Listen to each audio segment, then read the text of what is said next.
Hey everyone, happy Monday. Hey Oki, yes, it's sad, but I have my thoughts. I'm going to wait until the very end of my live to express them, but it is definitely sad. Definitely sad. Hey Sinner, thanks for being here. Hey Sober Pug, how are you? I see you have, I don't know, I guess you did have that little emoji next to your name before, but I didn't notice it until today. Oki, thank you so much for being a member for a year. Thank you so much. Time flies. Time flies. I haven't been live for a few days here. I think the last time I went live was maybe Friday? I don't remember. But I've been having fun making videos because, my friend Betty's been quite interesting with certain things, but not so much with others. But today we are going to talk about Alison Chao, who is a 15-year-old who went missing on July 16th. She was last seen riding her bike from her dad's house. She had said that she was going to her aunt's house, according to Mom. Mom and Dad are not together. She never made it to her aunt's house. And so a couple of days ago, there was an update from Monterey Park Police. Oh, actually, yesterday. For some reason, I was thinking it was Saturday. Yesterday, there was an update with last sightings. So they have several Ring camera footage videos of Allison, and I have some other sources we're going to look at. They have a website to help find Allison. I also have a couple of TikToks I'm going to show just because I think they hold important information. Hey, Juju, thanks for being here. And then I do have an article from the Daily Mail. So the same day that Allison was last seen riding her bike, there was another alleged kidnapping about 45 minutes southwest of where Allison was last seen. Thankfully, this young girl, who I believe she was also 15, was able to fight off her, almost abductor, and she was able to get to safety. And I was trying to see, yes, she was also 15. And this was in broad daylight outside of an elementary school. And it was around 3:30 p.m. is when this other potential abduction happened. And again, Allison was last seen leaving her house at 5:30, but there is new video footage of her about an hour later. So we're going to get into that as well. All right. So first thing, I have a couple of media things, but we're kind of skip around different things that I was able to find. Hey, Pookie, thanks for being here. Now to developing news tonight, we have an update on a missing girl in Monterey Park. Police found new security camera video of 15-year-old Alison Chao showing her last known location on Collins Avenue and Burr Street in Montecito Heights. She was last seen on Tuesday wearing a purple shirt and black shorts, riding a blue bike and carrying a black backpack. Thank you so much, Banana Pug, aka Sober Pug, for being a member for 10 months. AMAC, thanks for being here. I hope you had a safe trip home if you're home. I'm assuming you're home because, you were at the airport yesterday, but I hope you had a safe trip. Hey, Meg, how are you? With information is being asked to call Monterey Park Police. Oh, and that was very quick. So I'm going to next move to an article. So this is from WGTC True Crime. This was a pretty good summary of the events that have happened. So what happened to Alison Chao and when did she go missing? Ring doorbell camera footage reveals she went somewhere unexpected. So again, she had left her dad's house saying that she was going to her aunt's house. She never arrived to her aunt's house. And so this is where Ring doorbell footage actually had her going, instead of northeast, she went northwest. Oh, thank you, Banana Pug. I appreciate that. Let me see. Okay, make it just a little bit. So there's a photo of Allison. And again, there's her on her bike. This image, let me just zoom out if I can. So this image was her leaving her dad's house. So this image here. And up until recently, that's the only footage they had of Allison. But since then, they have quite a few sightings showing her path. Oops. There we go. So it says, on the evening of July 16th, 2024, 15-year-old Alison Chao left her father's home in Monterey Park, California, near Los Angeles, for a less than 4-mile bike ride to her aunt's house in San Gabriel. Chao never arrived, and it says weeks later, it's about a week later, she remains missing as authorities, friends, and family search the area. From the start, it was unclear if something happened to Chao or if she had run away, which according to Chao's family is unlikely. But Chao was wearing a large backpack when she took off, and reportedly she told her family she planned to study at her aunt's house, but no one knows what she carried with her. Some reports say Chao had no cell phone, while others say she left it behind. In any case, Chao has not contacted friends, and there's been no activity on her social media or any other sign of the missing teenager, KTLA reported. No sign, that is, until Chao was spotted in Ring doorbell camera footage headed in the opposite direction from where her aunt lived. At first, the police limited their search to the route between Chao's house and her aunt's, but based on that Ring doorbell evidence, Chao went the other way, and if that's true, she could be almost anywhere in Los Angeles. The more time that goes on, the scarier it gets, Allison's mother, Annie Chao, told KTLA. I'm afraid the public will lose interest, and it will be harder to find her. There's less evidence. I haven't slept in days, and it's just every parent's worst nightmare. That's a TikTok we're going to actually watch later. Details are scarce as to what may have motivated Alison Chao to run away if she did. As often happens in missing person cases like these, unconfirmed online rumors have spread, including speculation about a plan to meet an online friend or an encounter with an unhoused individual. It's important to remember that no one knows the truth about Chao's whereabouts, and the public has incomplete information compared to authorities closer to the investigation. And I think that is so important, especially when talking about these cases. No one knows the absolute truth as to what's happening. Hey, Caudle, thanks for being here.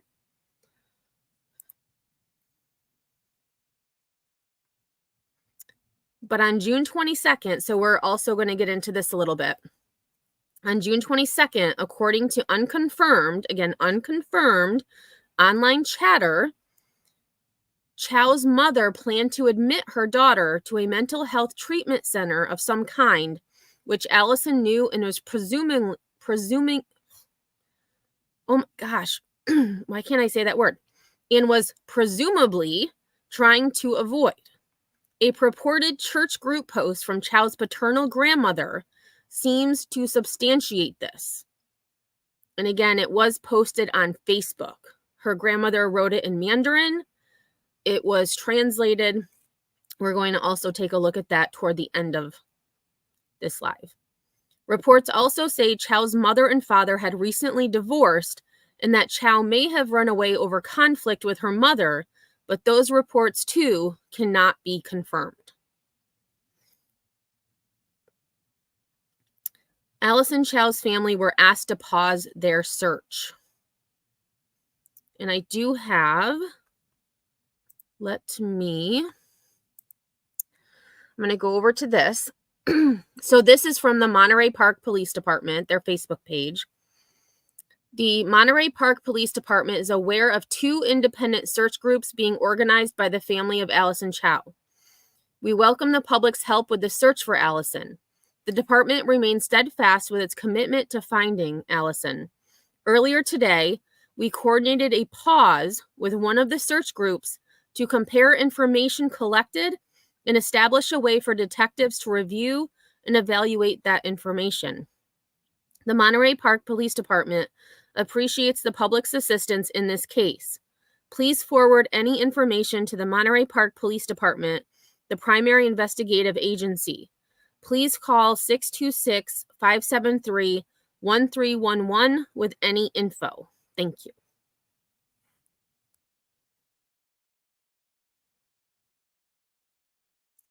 Give me 1 second.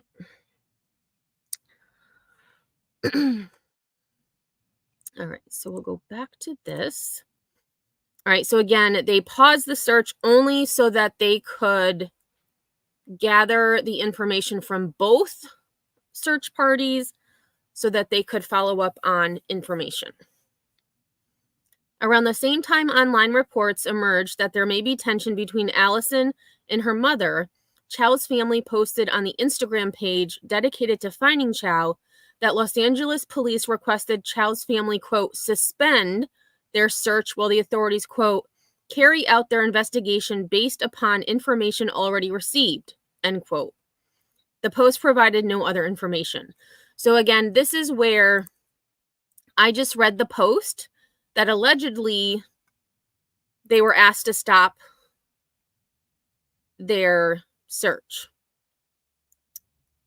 And that is not the case. And I am going to show that Instagram post just so that we can see that. So it says, and this is Help Find Allison. We want to provide a brief update to the community. Allison remains missing. We do not know what has happened to her, and we do not know where she is currently located. However, we have been requested by law enforcement authorities to temporarily suspend our searches while they carry out their investigation based upon information already received. So again, it's just a pause because there's 2 separate searches going on and the left doesn't know what the right hand is doing. So I think, it's not that they want them to stop. It's just that there's a lot of information they need to put together.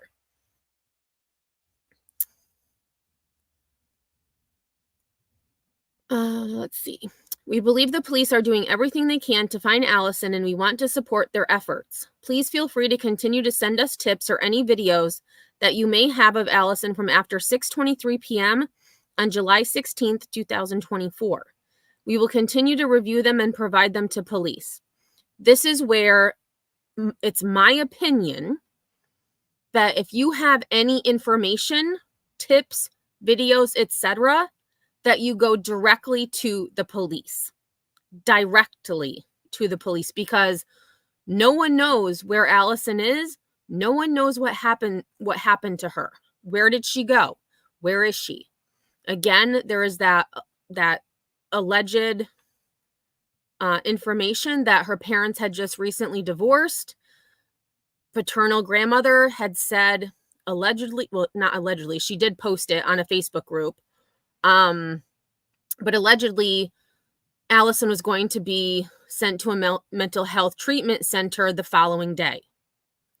So, again, we don't know anything. So, if anyone has tips or videos, etc., go to law enforcement. I would not go to the family. That's just my opinion, because we don't know what's really going on. Yes, good way to put it, Banana Pug. Rest and reset search. Right, Pookie, I agree. Ellie would be the first place I'd go. Absolutely. We sincerely appreciate the community's willingness to help find Allison and all of the efforts that have already been made. The support we have received from the community has been absolutely amazing. Thank you so much. We will continue to provide updates when appropriate. And I'm just curious. Oh, yeah, and they were just saying, check all. This comment said all the drivers driving or parked check their car dash cameras. Absolutely. All right, so we're going to go back to this one. Oh, and that's actually the end of the article. So again, that was that. So we're going to go back to, I just have a couple of news clips of when she initially had gone missing and there was a search. They were searching.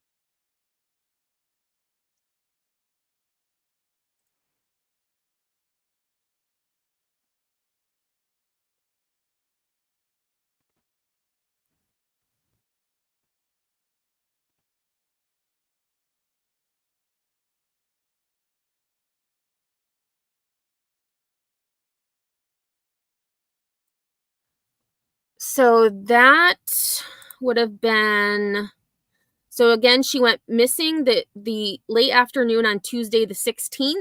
So this clip would have been from the 18th, which was about 4 days ago.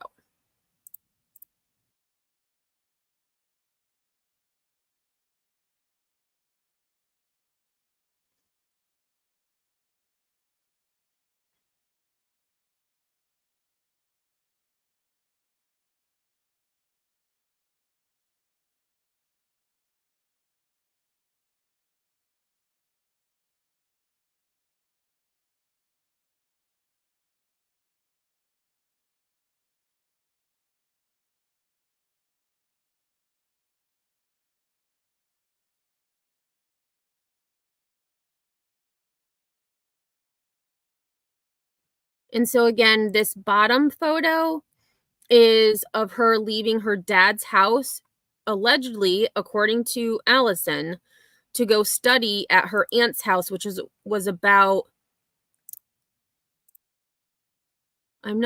oh shoot. I am so sorry. Thank you, Center, for letting me know. I thought I hit share this instead, and I never did. Sorry about that.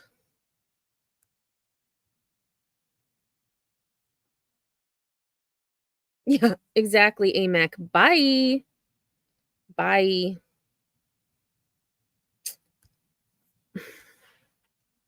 All right, I'm gonna, 1 second. I'm gonna just change this. Like, we shouldn't have to change the time because people can't act right. All right, sorry about that. Newtown, a family's desperate search is on tonight for a missing 15-year-old Monterey Park girl. She was last seen riding a bike in the San Gabriel Valley. We go live to Fox 11's Ed Laskos in Monterey Park for the update. Ed. And Christine, it's a search that is growing more desperate by the very hour. This 15-year-old girl missing now for the last 2 days after disappearing without a trace. And her mother, well, how would you feel? Watch. I mean, the scariest thing is they said that if it's past, 24, 48 hours, then I don't know if you're looking for a body. I hope that that's not what it is. No, it's going to be good. It's going to be good. Stay strong. It's going to be good. It's going to be good. Raw emotions from a mom to a grandmom. We miss her a lot. We don't know where she is. If you know, please contact us. Overwhelming emotions here. Right, and again, I would strongly urge anyone to contact the Monterey Park Police Department. I understand the family wants answers, but law enforcement, in my opinion, is where all tips and information should go. as family and friends, and most of the community spend their night in the search for a missing teenager. Alison Chao, there she is. She left home last. And again, this is where, this is the bottom right is her leaving her dad's house around 5:30 on the afternoon of the 16th. Last Tuesday afternoon, riding her blue mountain bike. She was on her way to her aunt's house, which is about 3 miles away. She left around 5:30 p.m. We saw her ride her bike down the driveway, turn towards this direction, and then no one's ever heard or seen from her again after that point. The sudden disappearance of a 15-year-old girl on her bike, it has left this community reeling. We don't have any leads, but we do know that there is a family that is crying and there is a family that is heartbroken. Just one of the hundreds of missing person flyers now up all over the place. You will see Allison's picture through most of the. And that's so sad. You know, like hundreds of missing people in this area. It's just San Gabriel Valley. We want everybody to know who Allison is and just to know Allison, just to get Allison home, to help us to get her home safely. Until then, they are hugging each other, supporting each other through what must seem like a real nightmare. You have no idea because no one has any information. No one has seen her. None of her friends have seen her. She's never done anything like this before. Now live, that's why they're taking this very seriously. They are all very concerned. They're hoping, though, with all these flyers up all over the place, the girl's picture of her riding that bike, that someone may have seen something, might remember something from a couple of nights ago. Around 5:30, she disappeared a couple of nights ago. So the thought is that they're hoping for some leads to come in Monterey Park. So, you know, the police here, they're handling the investigation. They don't have anything yet, so they sure could use your help. For now, we are live here in Monterey Park. Back to the west side we go. Yeah, hoping more cameras will have captured something. All right, Ed, thanks for getting the word out. And speaking of cameras, okay, so actually, before we go to the cameras, we are going to go to the latest update from the Monterey. Well, this is from the City of Monterey Park news release. And this was from yesterday. So it was from Sunday, July 21st. Monterey Park PD continues seeking information regarding missing person Alison Jillian Chao. On July 16th, 2024, at approximately 9:36 p.m., the Monterey Police Department began a missing person investigation into the whereabouts of 15-year-old Alison Jillian Chao. Allison is described as an Asian female, approximately 5 foot 2 inches tall, weighing approximately 96 pounds, with black hair and brown eyes. MPPD detectives, in cooperation with our local, county, state, and federal partner agencies, have been investigating this case continuously since Allison was reported missing. We continue to work with the Chao family and are canvassing neighborhoods in the area, reviewing surveillance video footage, and interviewing possible witnesses. Allison left her residence on July 16, 2024, at approximately 5:32 p.m. in the 200 block of North Ynez Avenue in the city of Monterey Park, California. Video footage shows Allison's last known whereabouts on July 16th at 6:23 p.m. on the 4400 block of Callis Avenue, Los Angeles, in the El Sereno area. Allison was last seen wearing a purple t-shirt, black shorts, and dark shoes.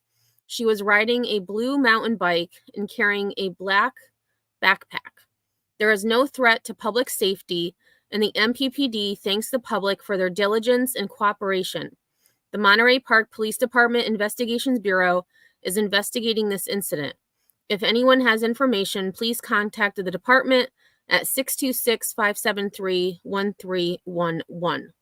And again, here is a photo of Allison, and there are two, we're going to get to the surveillance part in a moment. And here it says media contact Sergeant Rudy Contreras, Monterey Park Police Department. There's the email, and also his number is 626-307-1558. Okay, so we're going to go here. So there is a AlisonChao.com website, and this is where the family has updates, all types of different things. I have not a Mac. Elaine Park. She went missing super mysteriously, kind of in the same area. Let me just...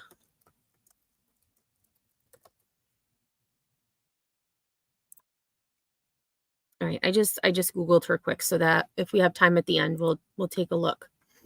So it says, urgent, if you live in the orange area on the map, please review your camera system recordings from June 16th, starting at 6:20 p.m. ASAP. We need to determine the next turn Allison made after the red marker on the map. To submit the screenshot link file information, scroll below and complete the form. Again, I would submit any information, video footage, etc. to law enforcement.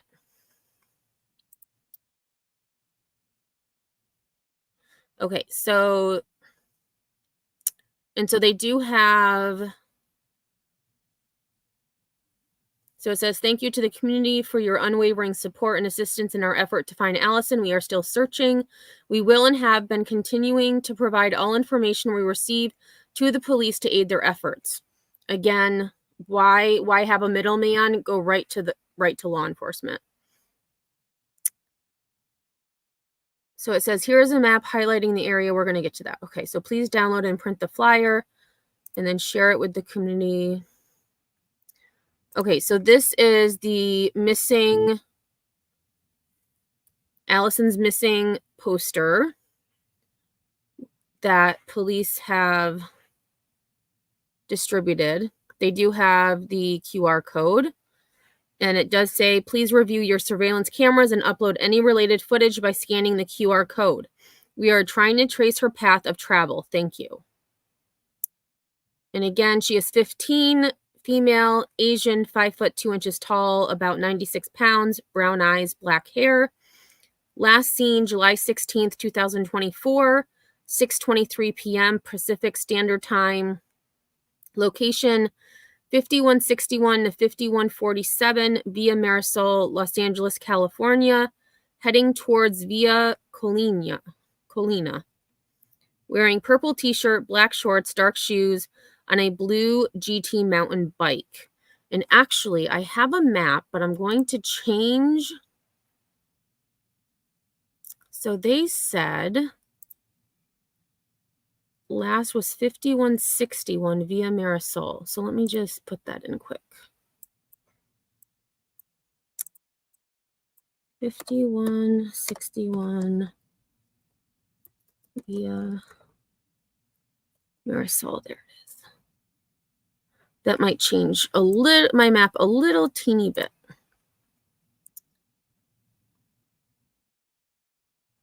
Oh, great. And my map just disappeared.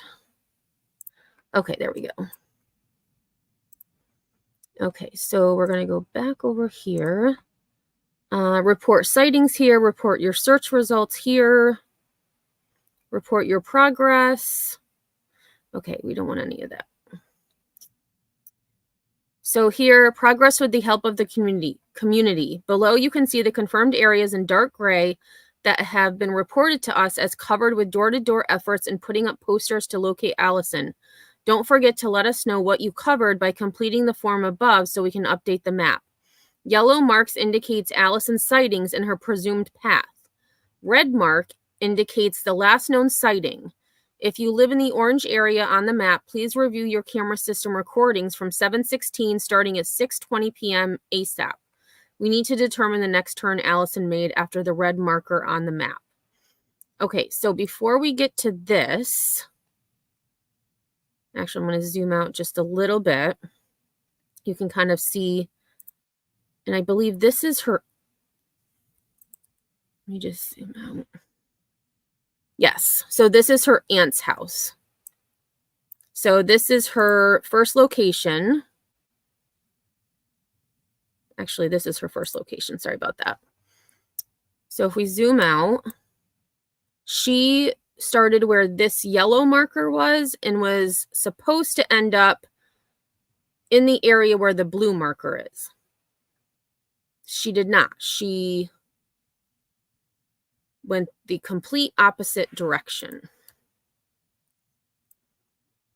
I'm trying to make this bigger, but it's not really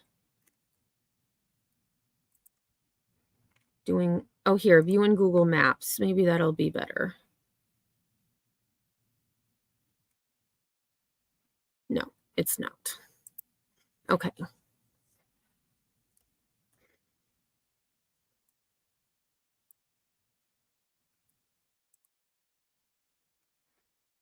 Okay, so we've got, again, this is her when she left her home.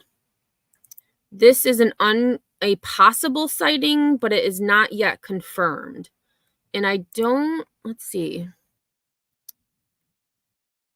Okay, so here there is someone on a bike. It's hard to see, but at 5:24 p.m.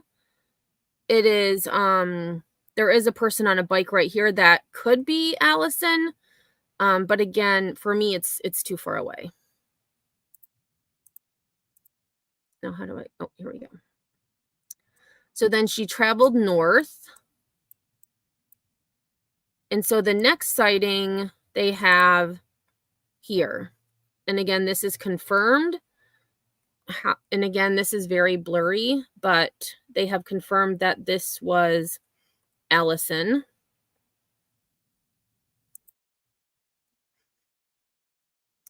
The next, so here they have her crossing that road on her bike at 5:54.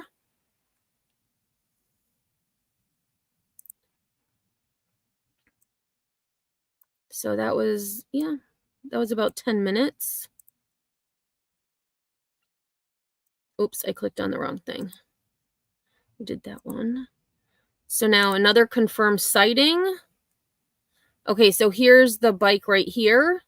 Again, it's hard to see. It's pretty far back, but they do have her again along that same road.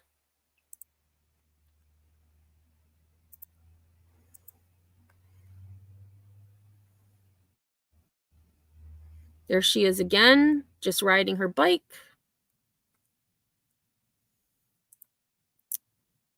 So again, she's moving, now she's moving northwest. Here she is again. And this is where, you know, the fact that, you know, whether it was the family or law enforcement, they were able to gather these Ring doorbell footage cameras to track her path is exceptional. Hey, Remy, thanks for being here. So we have that one. So again, she traveled. So then the next confirmed sighting was heading westbound. So she was now going west. And here she was on someone's dash cam, interestingly enough. And it looks like, I can't make it bigger, but it looks like there's something yellow on her bike. Oh no, that's the grass. Never mind. It was just it was looking through like between her hand and her knee. That was my bad. Clearly I need to clean my glasses. So again, that's west. And then the next confirmed was, oh, here she is. So again, she's going west. This looks like some type of establishment. They've got her on video. She continues to go west. Oh, this is a really good photo. Pedestrian, it says pedestrian struck by vehicle. What? Oh my gosh, this must be, so this was an accident scene. And she's here going on her bike. People in that neighborhood can't drive. So apparently this almost looks like a photo or a Snapchat or something, because you have like this username. And so they posted this photo of a pedestrian who was struck by a vehicle, and she's in the photo. I mean, what are the chances?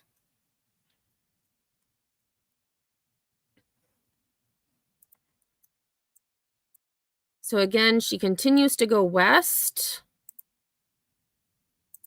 Okay, this one must not have a picture. Okay. But it does say near JD's Cafe heading westbound. Confirmed. So now she's still on Main Street. Why aren't they must not have pictures? What's happening here? Okay, so I'll just zoom out because apparently they don't have photos. All right, so then she continues on Main Street. Is this... Actually, that's Huntington Drive. So she goes along this way. And then she starts going north again.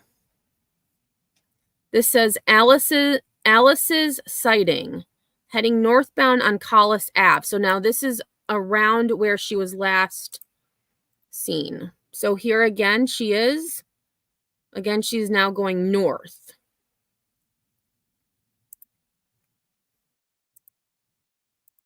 This is incredible. Here I'm trying to drag your map. And I can actually, I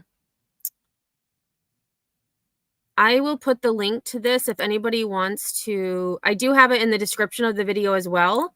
But I will drop the link to this site if anyone wants to check it out later. Because this is extraordinary to me. Like, so here again, going north. They have her riding her bike. So now she's another confirmed sighting on her bike. And this looks like she's going uphill. Going uphill. So this one says Allison's possible sighting, blurry image cannot confirm. I would assume that probably is her just based on the time. And so that time was, so that was 6:17. Oh, it doesn't have a time. Okay, so now this one is 6:21. Again, heading northbound on Collis Avenue. Here she is. And then, this is weird. So this, it looks like it's a, so she, okay, so there is a road here. So she takes this turn onto Lomitas Drive. There she is.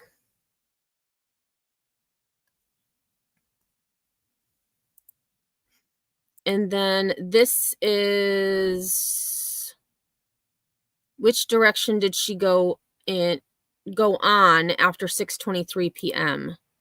Okay, so this is 6:23 p.m. heading southbound. So again, they need to know, did she go north or did she go south? Allegedly, again, this is just allegedly, her paternal grandfather lives in this area. She is not with him. That is one of the first places, obviously, the family looked to see if she had gone to her grandfather's house. She was not there, according to the, family. So this is, I mean, this is, like I said, this is just extraordinary that they were able to get her at least her path, because initially police were only looking between her dad's house and where her aunt lived. So they were only looking in this area. But come to find out, she actually didn't go that direction at all. Instead of going east, she ended up going west and then north. Hi, Indian Taco. The reason the thumbnail of her, that is her. She looks very young. That is her. That is one of the photos that her family released. Hey, Remy, red light comment. Was the paternal grandfather's home her original destination? No, her aunt's home was the initial. She had told her family she was going to her aunt's house to study, which is in around the area of this blue marker. Dad's house is around where this yellow marker is. And I will say, Indian Taco, I thought the same thing. She just looks very, very young. She looks very young. And actually, where is... Here we go. So just to show this again, just for... and I will also share this if anyone wants to post it or share it on social media. This is the missing poster from law enforcement. And I will make that a little bit bigger so that we can see. So again, I mean, and that's a good point too. I mean, she doesn't look like she's 15. I mean, she's 5'2", under 100 pounds. She's tiny. But yes. All right, so we're going to go back. So again, I have one last clip of Allison's mom. So again, KTLA talked to mom again about Allison's disappearance, and then we'll get into some of the online chatter and specifically her grandmother's post. Good evening. I'm Micah Olma. Distraught parents are desperately searching for their 15-year-old daughter after she went missing on Tuesday night. Alison Chao was riding her bike to a relative's house less than 4 miles away, but she never arrived. KTLA's Rachel Medetoff live in Monterey Park, where she spoke with the missing teenager's mother. Rachel? Micah, unfortunately, there's been no communication from Allison since she disappeared on the evening of July 16th. She left her dad's house here in Monterey Park around 5:30 at night, heading over to her aunt's house in the city of San Gabriel. It was about a 3.5-mile bike ride that she never completed. And again, we know now she never, at least in my opinion, she never intended on going to her aunt's house because she ended up going west instead of east. Surveillance video shows Allison leaving the house, getting onto her bike. She was wearing a purple t-shirt, black shorts, and a backpack, and was last seen riding a blue GT. And I just want to back that up a little bit. Okay, so this is video. Let me just go back a little bit. So again, this is her leaving her... Video shows Allison leaving the house, getting onto her bike. She was wearing a purple t-shirt, black shorts, and a backpack, and was last seen riding a blue GT mountain bike. And again, that is the photo that I used for my thumbnail. These were photos released by the family. They have not, Meg. No, they have not. Yes, and so far bike ride. So this is, I do have the aunt's house as well on here. So this is approximately her dad's home and her aunt's home. It was about 4 miles based on what Google said. But again, this may not have been the path she would have taken. That's just what Google says. So if we take away her aunt's home and we just look at where her last sighting was around 5161 Via Marisol, just over 7 miles. And again, this is just Google Maps. She didn't necessarily take this exact route, but it is quite a distance from where she was supposed to go, which was only about 3 to 4 miles away.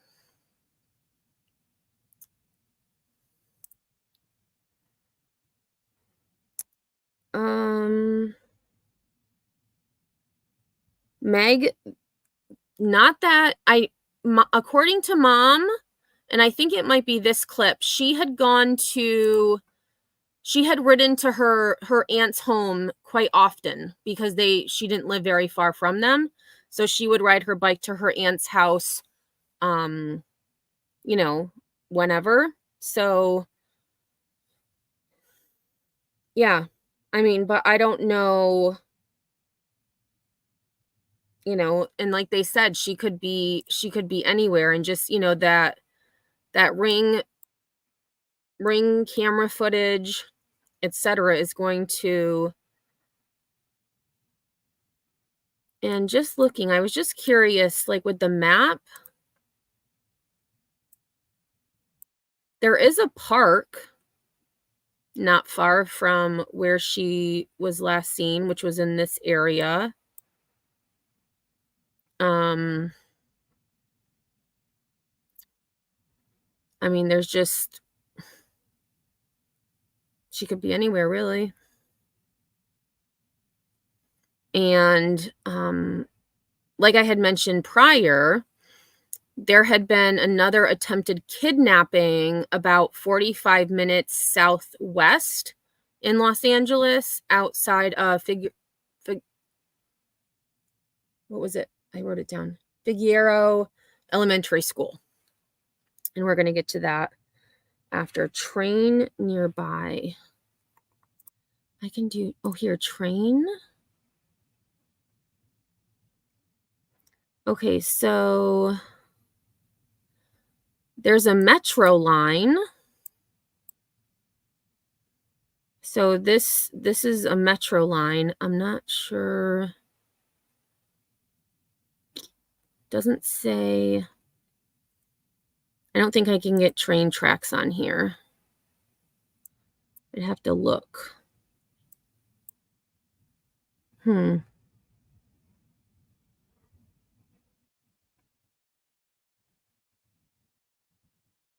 her last known location. Okay, let's see.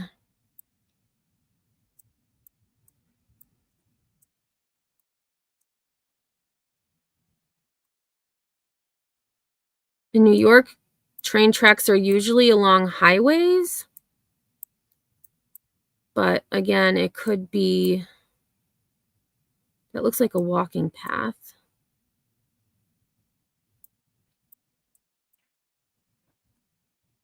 Yeah, and I don't know what's going on with this Google. Google's got it all wonky here. Let's see.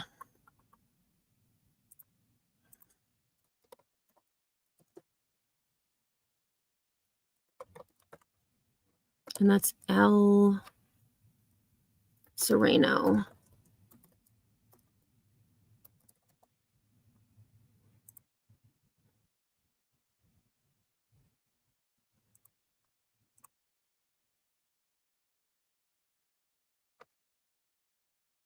And that's the El Sereno area. It does say that there's a rail line in El Sereno, but I can't.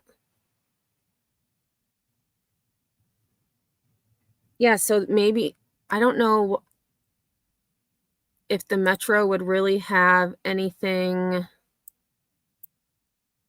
I mean, if she went north, she could have caught, but again,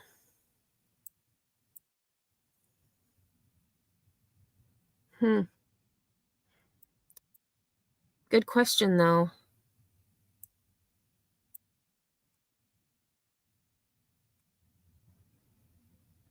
Let me just put in, because they had said between 5161 and 5174.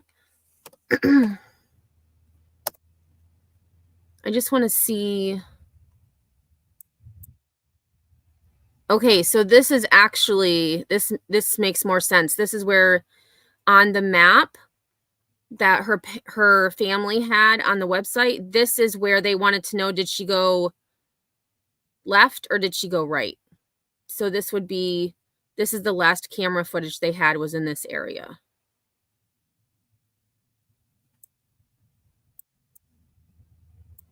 I mean, there's just, interesting though. Hey Willow, thanks for being here. That's a good question though. I'll have to see if I can find anything about that. A straight-A student going into her junior year at Mark Keppel High School and has no history of running away from home. She hasn't been online at all and hasn't been communicating with any of her friends either. Her mom, Annie, together with her sisters, have been putting up flyers around the neighborhood, hoping that someone spots her and calls police. The more time that goes on, the scarier it gets. I mean, I'm afraid the public will lose interest and it'll be harder to find her. There's less evidence. I haven't slept in days, and it's just every parent's worst nightmare.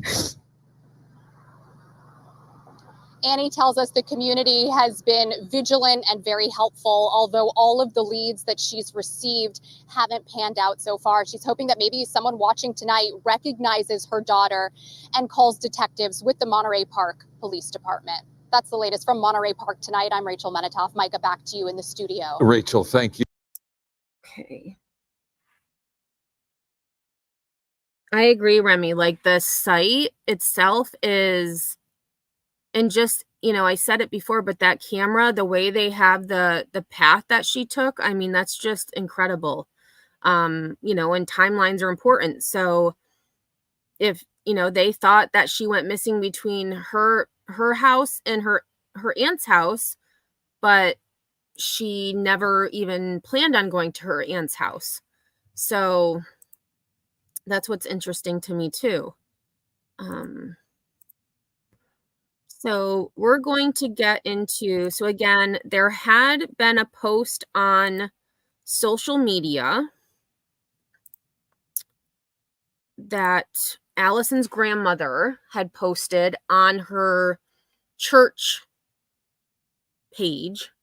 It was written in Mandarin. Someone translated it, and it's hard to see, so I will read it to you. This is from a TikToker, and I believe his name, let me just double check again. Matt Thibodeau. His link is in the description as well, but he had the post the least blurry. So I'm going to just read that to you.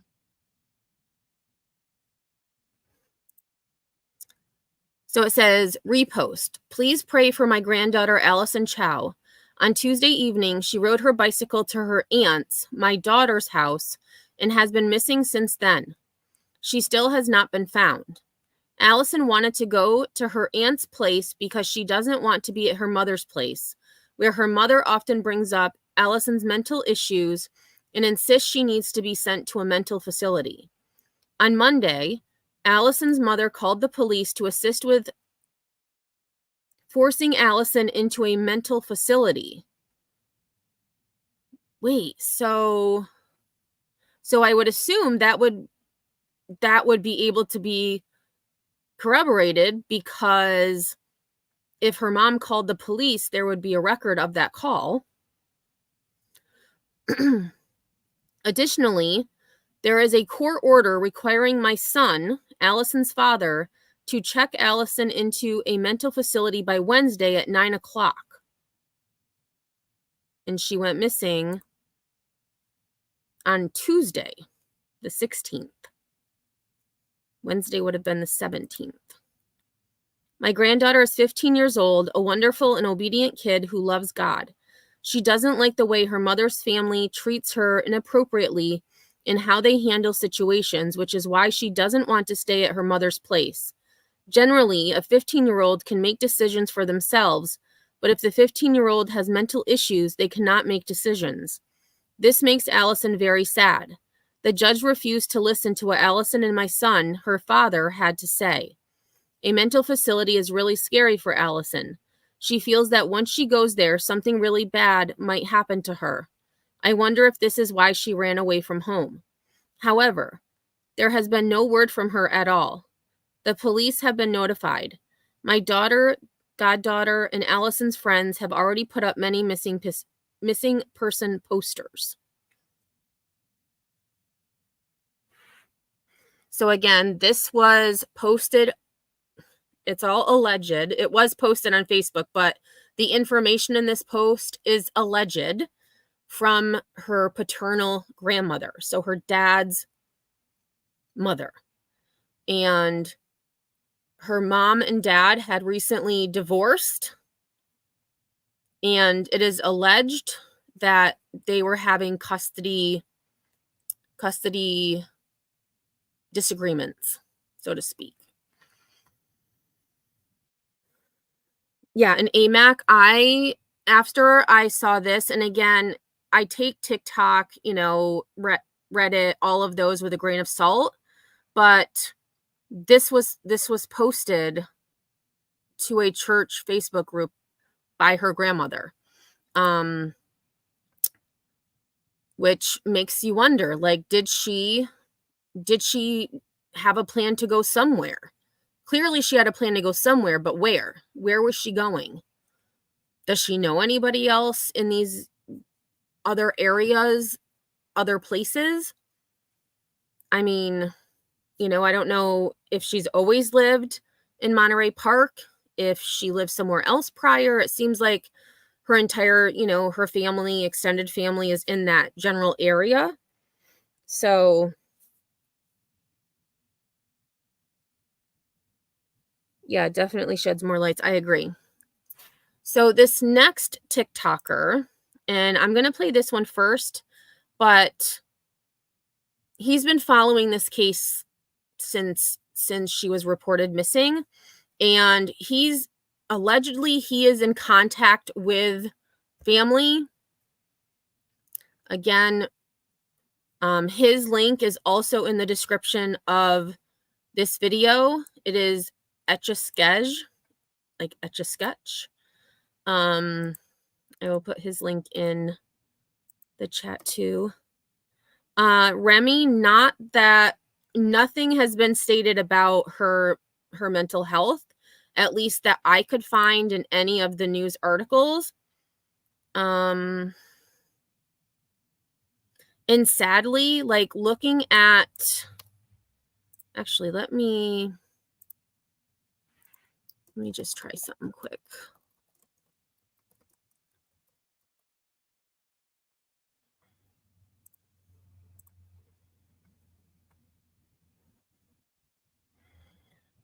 And the really sad thing is, I mean, there's articles about Allison, but there's not a whole lot out there.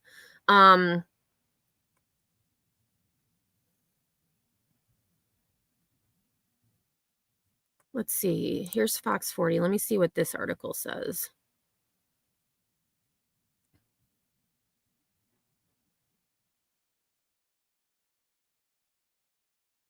No. And it's the other thing that's, I don't think the family has stated if there's reports that she left her phone behind, and then there's reports that she didn't have a phone. Which I would think the parents or the family would have definitely let people know. And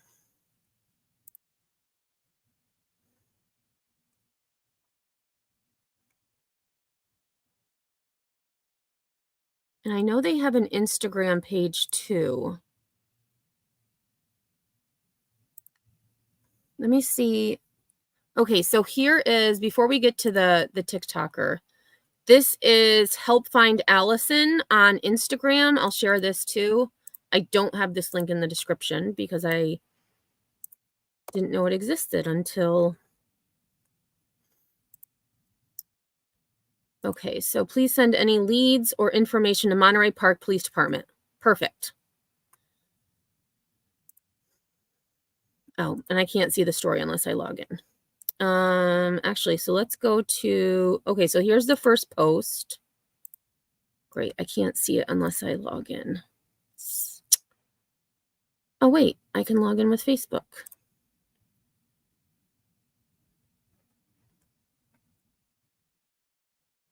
Oh, let me just stop sharing for 1 second because I just got to make sure that it's...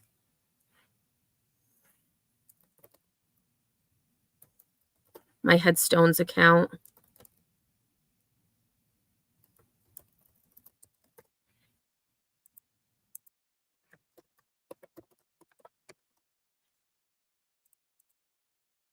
Okay, something went wrong with creating my account. Great.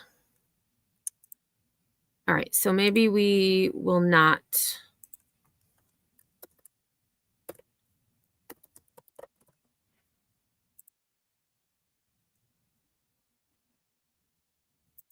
I'll have to do that later. Okay, so we'll just look at the posts.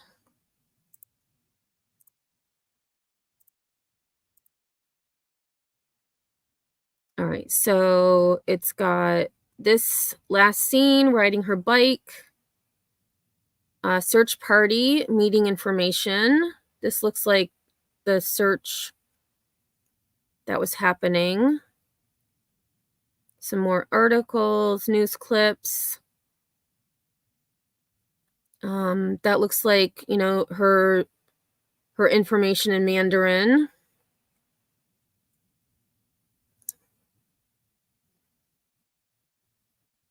Oh, that's a cool poster. That's a cool poster right there. Here they have where she was supposed to go and where she actually started, you know, she ended up going north instead of to her aunt's home. I read that one. Oh, and then they talk about the website. Hey, Crispy Treat, how are you?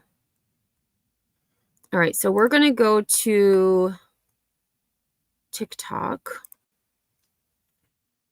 And again, this is Etchaskej.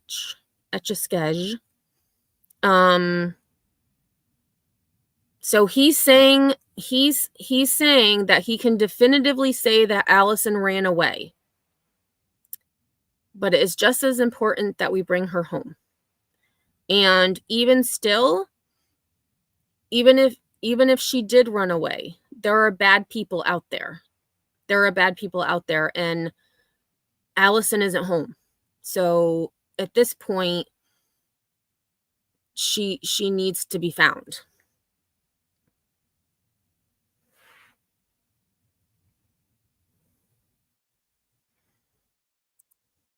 Through a divorce, and what? Oh, I got to turn up his volume a little bit. I need everyone to stop calling this number and to stop submitting sightings and video footage on this website. But to be clear, Allison is still very much missing and still potentially in danger, and it is imperative that we find her as soon as possible. I just need you to direct all information and footage instead to this phone number that you can either call or text. Allison Jillian Chao's paternal grandmother, so her grandmother on her father's side, sent this message to her church group asking for.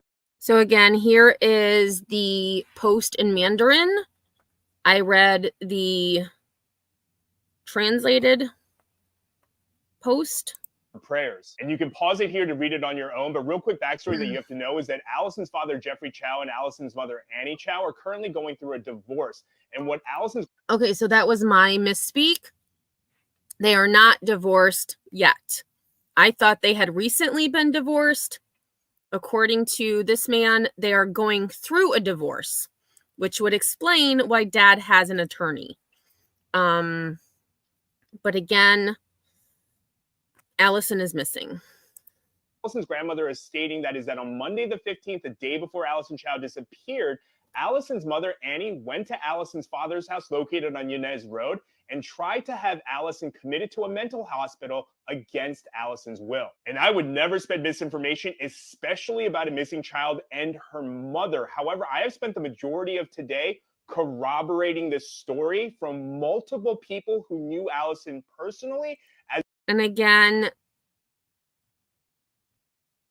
where are those receipts? Like, who did he corroborate with? Who did he speak to?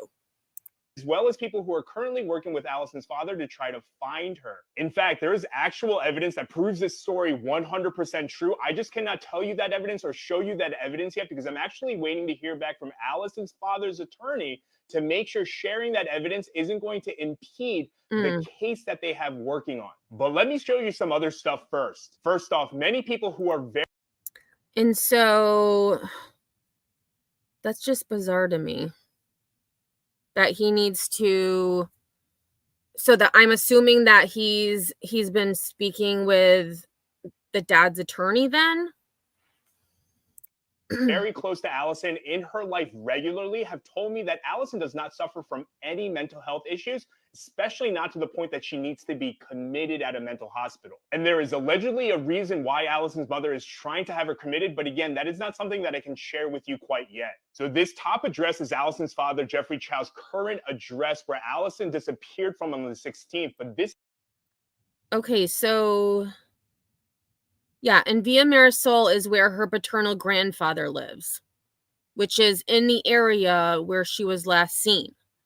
But again, it's been reported that she was not at her paternal grandfather's home.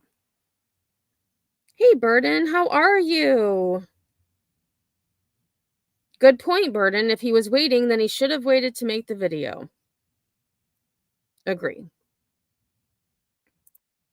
This is the address that's also associated with Jeffrey Chao, and just notice the street name Villa Marisol. And if you've been following along on here, you would know that Allison's mother has been getting inundated with so much information and footage that they've been able to route Allison's actual route up until this last point. This post is citing from this footage where she was seen at roughly around 6:23 p.m. on the day that she disappeared on the 16th. And actually, she was headed southbound. So let me go back to... I'm going to go back to that map that...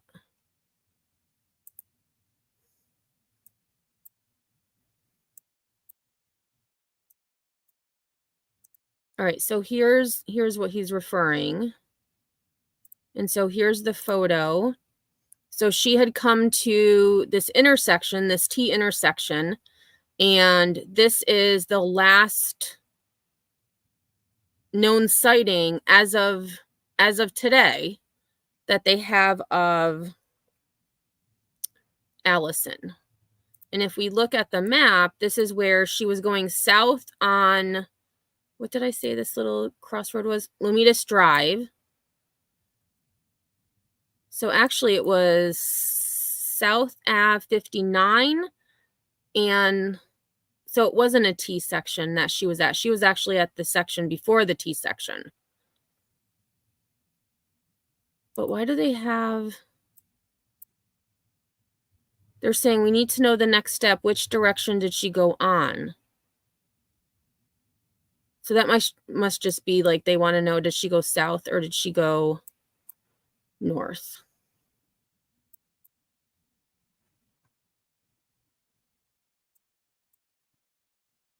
Okay, so they're asking for any footage in the gray areas.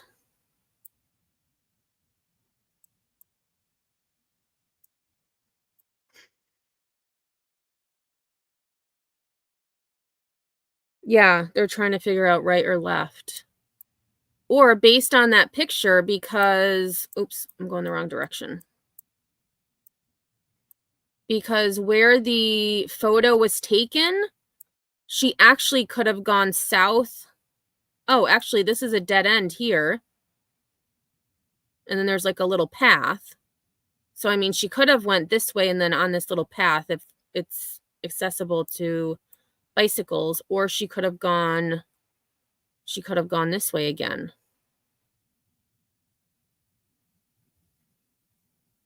It's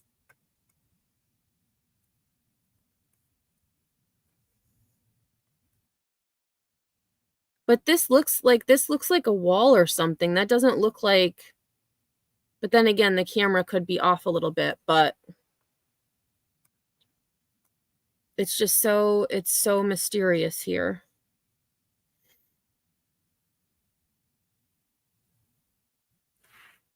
The picture looked like a still from video. Right. So wouldn't they have been able to know what direction she went? I mean, is that why they have this yellow? Because they know she was at this point? I mean, because this looks, actually, let me go. I have my other map up.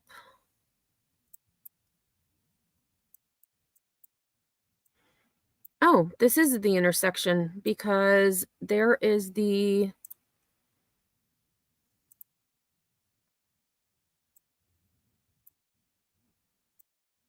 All right, let me just...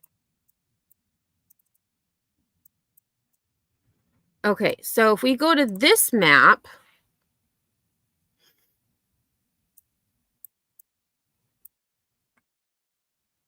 this looks like a park or something. And again, I'd have to go back. But in the picture of Allison, you can see those yellow, whatever they are, barriers. And then if you go to Street View, here are those yellow barriers. And so if I turn around, so this is where she rode her bike here. So I'm guessing, based on the angle, that footage would have come from one of these houses, based on the angle. Right, because there's those yellows. So she went left or she went right. Let me just see what this, if I can see. Road ends 200 feet. Well, then they have the fence there, so you can't get through there.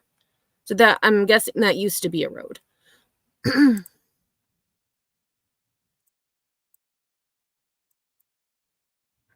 Oh, and there's a high school. That must be high school property, possibly. Yes. So here's the road. This is the road that's closed now. This is where the fence was. And that road used to, you could go right to the charter school.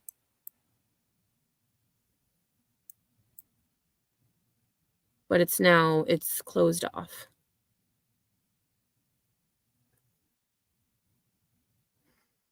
But I agree. I mean, let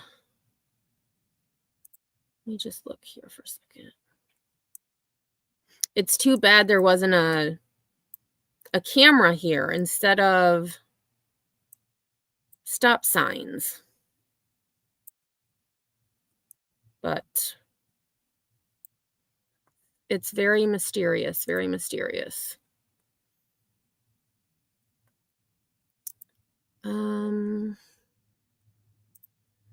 Let's see. We'll just watch the rest of what this TikToker has to say. Let me see if he's...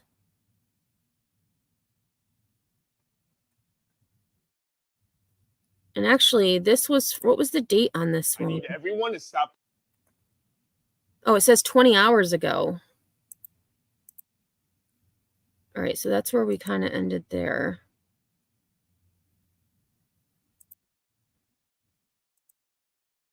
Let me just back up a little bit. Okay. Searched and confirmed that there were no signs that Allison had been there recently.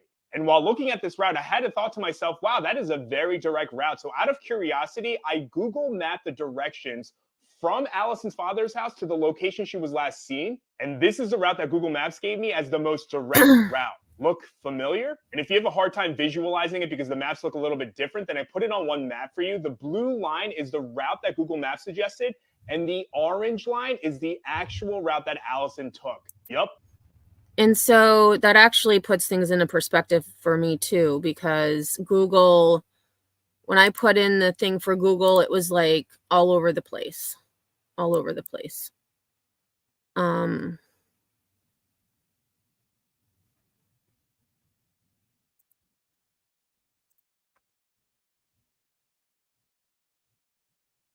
This is my best buddy Dexter, who I adopted. Well, I guess we're done with that because I accidentally hit he's gonna watch his dog. All right, so I'm gonna go back here because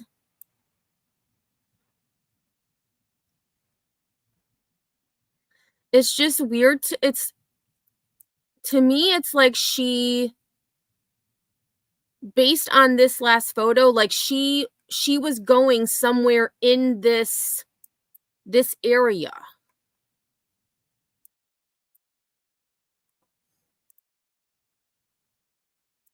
So let me just go back to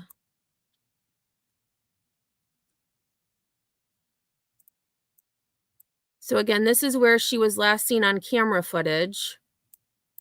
And to me, it makes me think that she was going somewhere in this area, because why would she?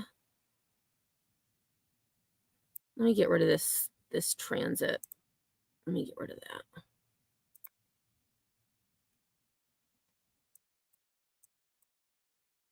Oh, and actually,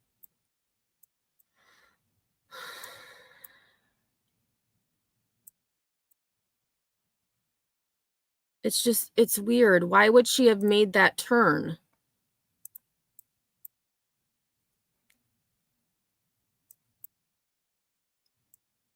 Because she went, she was on Collis Ave going north. She took a left and then she took a right. Like she was going somewhere in this area.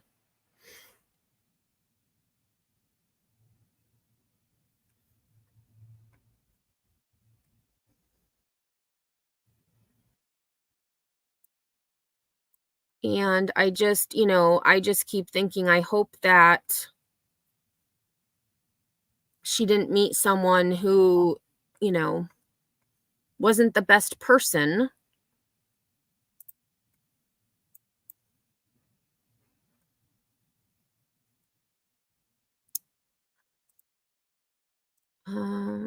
Let's see. I did have one last thing that I wanted to show you.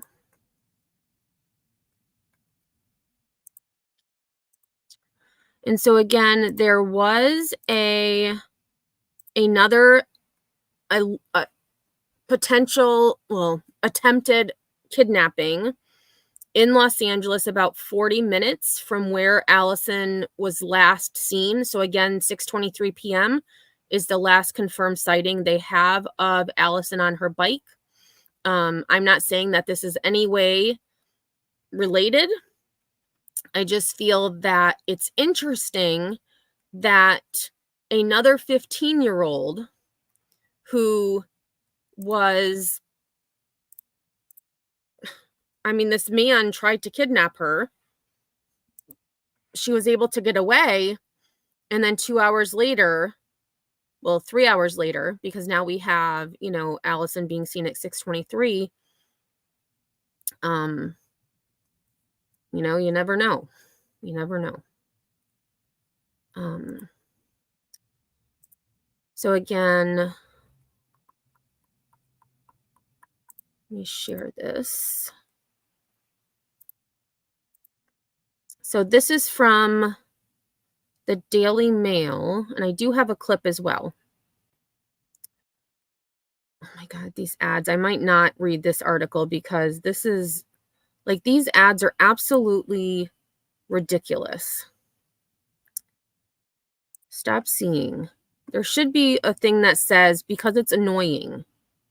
I can't read the article with this crap in it. Not interested. Okay. So horrifying moment, man tries to abduct a 15-year-old girl at gunpoint before incredible act of bravery.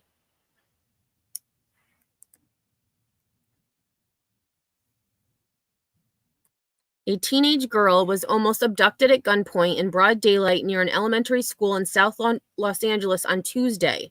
And again, this was the same day, July 16th. This is the same day that Allison was last seen. And again, I am not saying in any way, shape, or form that this is related. I just find it very interesting. A man tried to kidnap a 15-year-old girl who managed to perform an incredible act of bravery as she fought off her attacker and was able to make a getaway. The girl had been outside the Figueroa Street Elementary School at around 3:30 p.m. when the man suddenly came up to her and put his hand around her neck. She was only able to free herself after hitting the man with her cell phone and making a run for it across the road.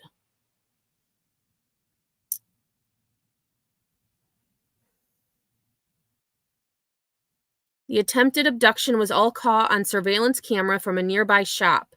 The terrifying footage has been shared with LAPD, who have made it public in the hope of catching the armed suspect.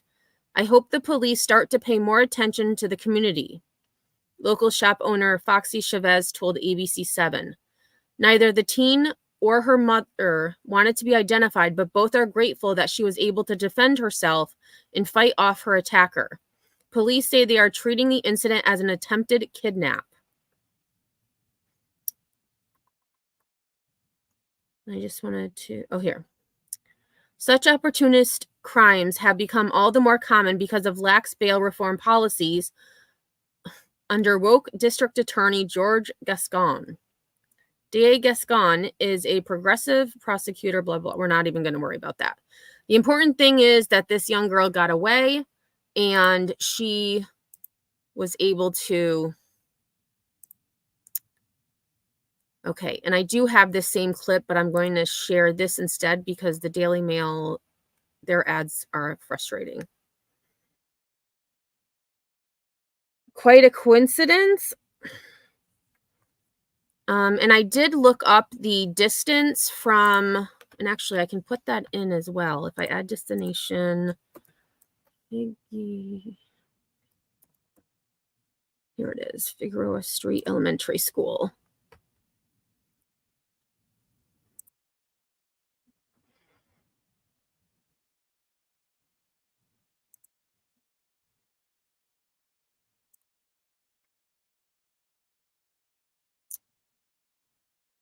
Actually, so, I mean, if we look at the map, it's only about 16 miles, but it says it would take you an hour and 30 minutes to get from where Allison was last seen to where the attempted kidnapping was. And again, this happened at around 3:30 p.m.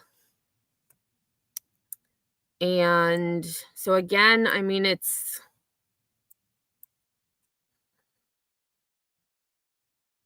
I don't know.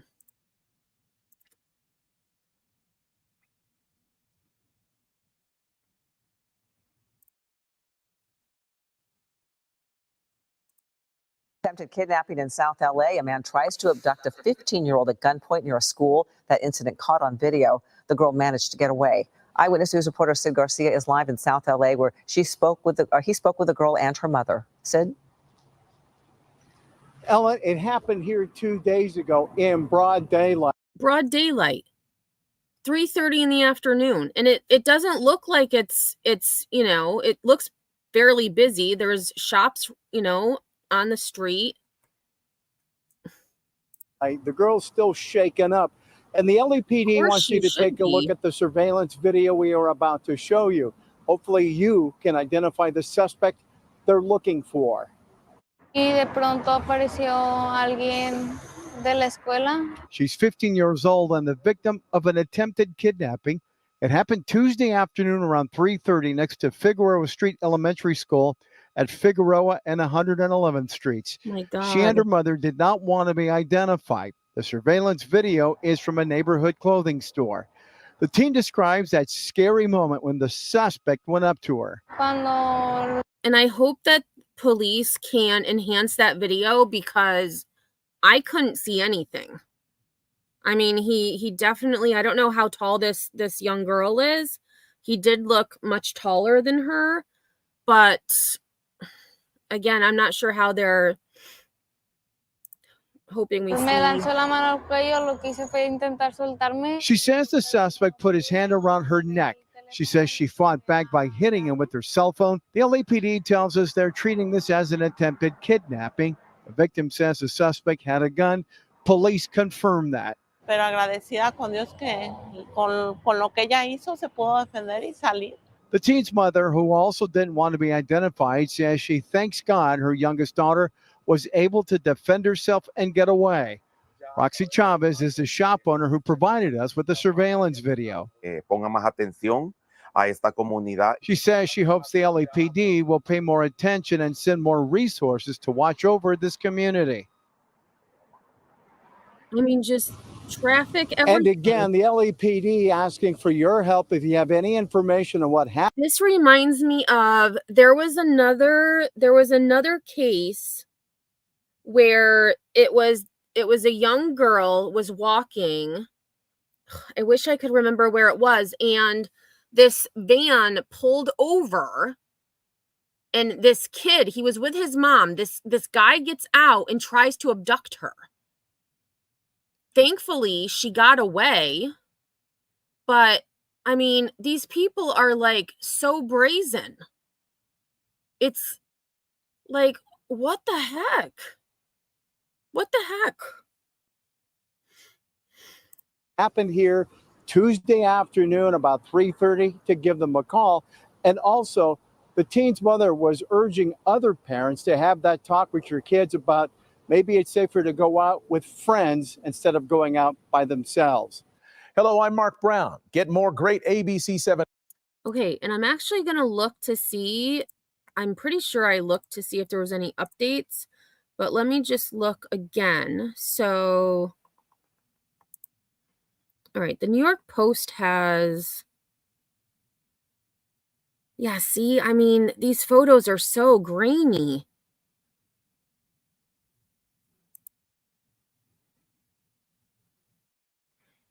So this was, when was this article from? 2 days ago. So there haven't been any updates since 2 days ago. And the New York Post says, girl 15 seen escaping armed kidnapper by using cell phone as weapon in pulse pounding scene. Of course, they have to be over dramatic. I mean, we would expect nothing less.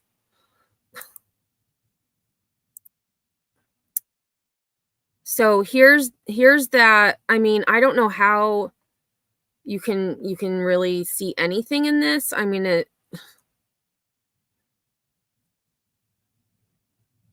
and here's the girl running away. Thank goodness she got away. And I'm hoping that one of the cars, like saw something or was able to give a description or something. The perp reportedly put his hand around the girl's neck before the quick-thinking teen smacked him with her phone and ran away. Thank God she had her phone out. Police said the suspect fled with the gun, and they are treating the incident as an attempted kidnapping. The teen and her mom have not been publicly identified. Well, I hope they're not. As of Saturday afternoon, the LAPD said it had not made an arrest in the case. And there are no updates. This was the most recent update in that. So that is super scary. Super scary. And the fact that it happened only 16 miles, 3 hours prior, coincidence or not, it's very interesting. So again, I'm going to share one last time Allison's missing poster.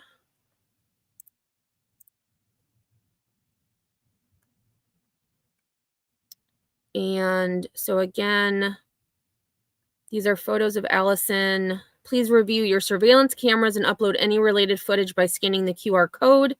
We are trying to trace her path of travel. And again, they do have that last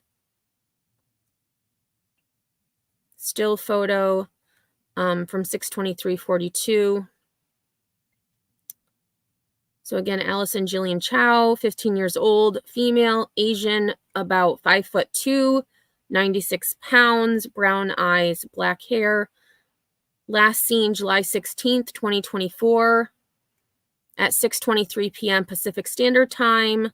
Location 5161 to 5147 Via Marisol, Los Angeles. Heading towards Via Colina. Okay, so hold on. Via Colina. I missed that the first time. Via Colina. So then they know she went left.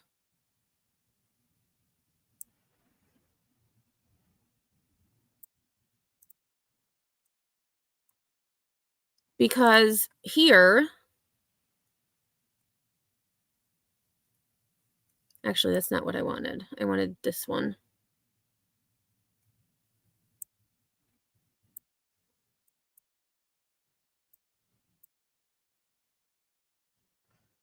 So why wouldn't they share? So here's that photo of her on the bike. Via Colina, she was going toward Via Colina. Via Colina is right here.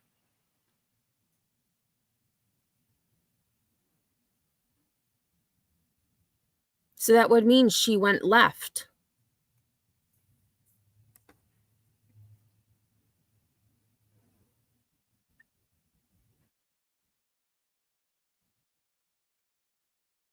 So why wouldn't they have said... Oh yeah, so they did say heading southbound, but southbound would have been here. Oh, it did. Okay, I missed that. She made a left on Via Marisol. Which direction did she go on? So did she turn into Via Colina? Or did she continue south on Via Marisol? So again, I feel, and this is just my opinion, it's my opinion that her travel was intentional.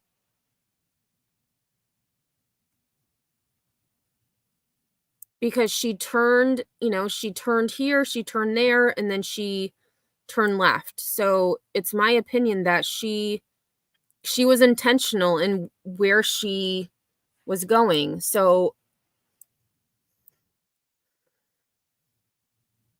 I mean, and I don't think, again, I could be wrong, but I don't think she would, Allison would have gone south on Via Marisol, or maybe took Via Colina, which kind of cuts through, and then came down and then went back out. I mean, she may have, but I just feel like she's in this area. I mean, there's a park here. Well, there's two parks. 3 parks. Herman Park. This is Ernest Debs Regional Park. Rose Hill Park. I mean, but it'll be a week tomorrow. And that's really concerning. So whether she, ran away or not, I feel her travel was intentional, but the fact that she is still missing a week later, that's very concerning to me. Very concerning. Remy says, we had an incident in our Walmart. Male was following women alone with young children. Security was immediately beefed up and escorts to cars were available. People are crazy. It's nuts. There was, when I was in college, a local mall near us, there was an incident where, they would have women come up to you and start asking questions. And you always, you just get that feeling. And it wasn't me, it was my friends, but they had a woman approach them and try to get them to go with her. And they had to go into a store so that they could get away from these wackos. It's so scary. I mean, but it's people do it, and that's why, I mean,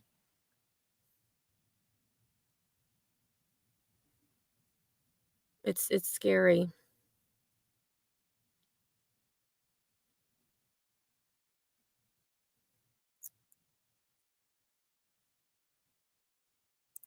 Has it always been like this, and social media is just letting us know more, or is the world just losing it? I feel like, personally, I think we know more because of social media, because news travels faster. You're able to, I mean, I probably wouldn't have known about this story because, if I still had cable, it would be more local news. I don't know if this is actually, I don't watch I watch the local news sometimes, but I really use YouTube or just, you know, I'll look at my headlines. But I think too the world is losing it for sure.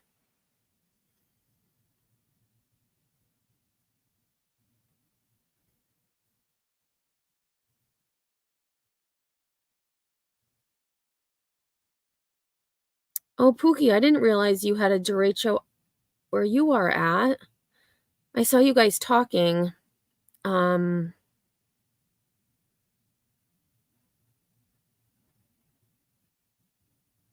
me just go through some of these comments. Yeah, it's super perplexing. That is for sure. But I believe now, seeing her path of travel, that her path of travel was deliberate. But the question is, where is Allison? Because it's been almost a week.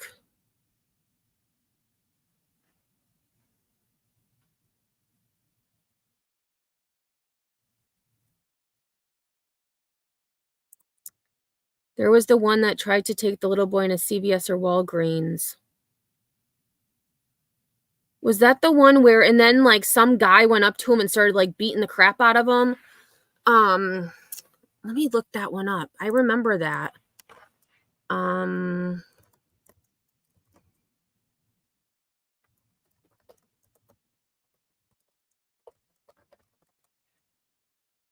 Yeah, Miami Beach. That's where it was. I think that's, yep. Yep, so it was the, so let's actually take a look at this because I'm glad you brought that up. And then there was the other one.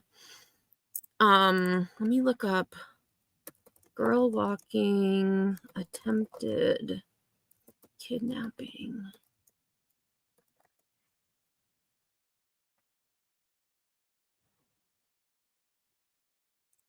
It was Glendale, which is Glendale in Arizona? Yes. Ooh, and they arrested the guy. Okay, so we're going to talk about that one too. That's the one I had brought up earlier that I had forgotten about. So this is the one, the little boy that Burden mentioned. Every parent's worst nightmare. A man seen trying to snatch a child at a CVS. The child's father and Good Samaritan here fighting to keep that boy from being taken away. And local 10's Cody Weddle live now in Miami Beach with a frightening video. Cody. And thank goodness, you know, and let's watch that. That's crazy. Video of every parent's worst nightmare. A man seen. I'm going to actually slow it down because that was like, I mean, they say split second. They're not lying. They're not lying. Trying to snatch a child. Okay, so here's the little boy. Here's his dad. So here's the little boy, the dad. And this guy, like he was walking in the store. He turns around and grabs the kid. Like, what is wrong with people? So here he just, let's back up just one more frame. So here he is right here. Here's the dude. He's walking in the store. Here's the little boy, the dad. Trying to snatch a child at a CVS. The child's father and thank goodness the people who had been walking out turned around and started kicking the crap out of him too. Fighting to keep that woman got the little boy from being taken away. And local 10's Cody Weddle live down. I mean, these people are freaking crazy.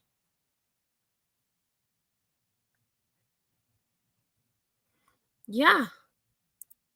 I mean, you think it brings me to think about that case in New York City too, where that little girl was essayed, and the guys at the local bodega knew he was going to be around later that night, and when he came into the store, they held him until law enforcement could get there. I mean, in Miami thank goodness Beach for good with people. A frightening video, Cody.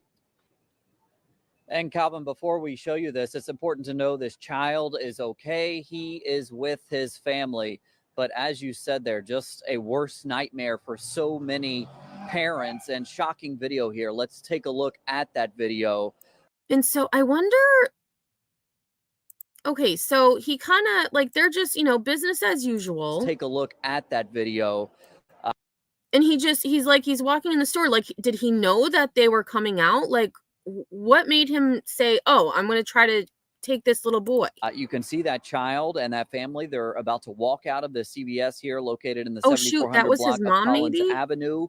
And you see that man, he just bends down. It appears he attempts to scoop up that little kid. And then he just it appears takes that off. kid is only a few years old. A fight ensues. The man there, who police say is the child's father, very quickly confronting that man. Good. And I would he's have able to make kicked sure the that he crap does out of not him. get away with that child. So again, the child is okay, but just some disturbing video for so many parents to see. I'm holding my daughter right now in my arms, so as strong as I can, and it's just always have to watch out, It's very terrifying that it happens actually a day in a store where people are around. Yeah, broad daylight.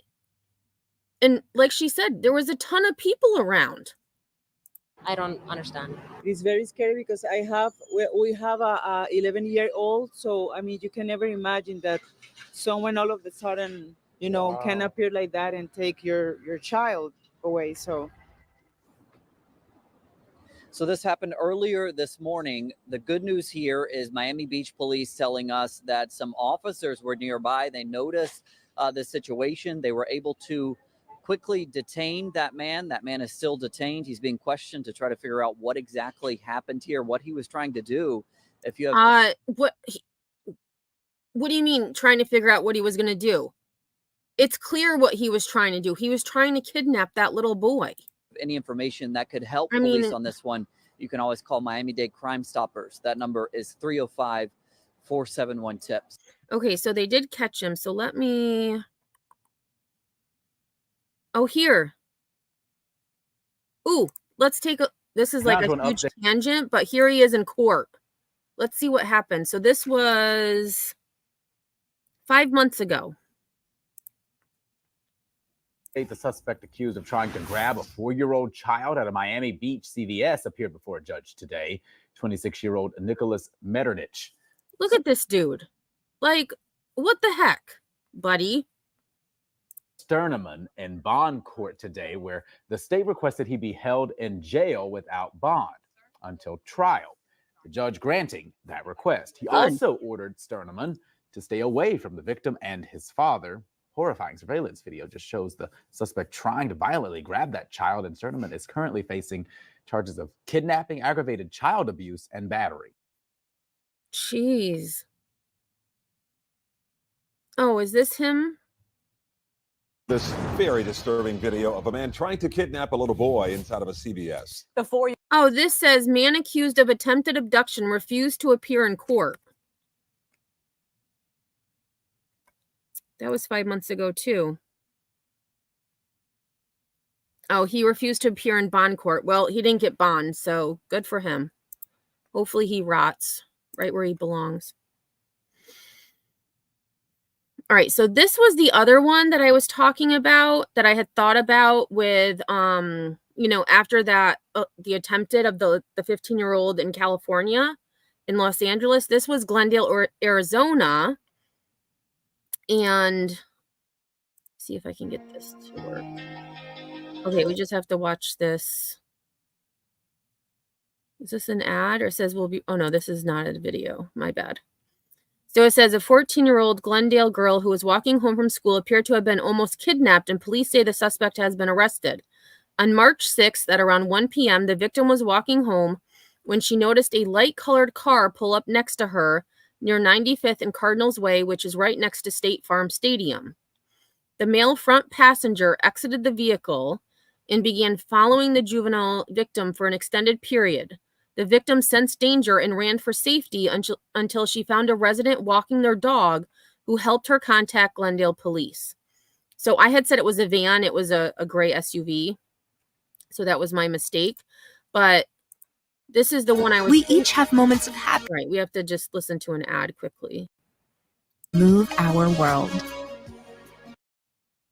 It's been exactly 1 week since a 14-year-old Glendale girl was nearly kidnapped on Right. So here she is walking down, and then this SUV right back here her way tries to home take from school. her. And it was all caught on camera, and police say her actions saved her life. Her accused kidnapper now behind bars. Fox 10's Kenzie Beach joins us live now. Kenzie, what do we know about this man?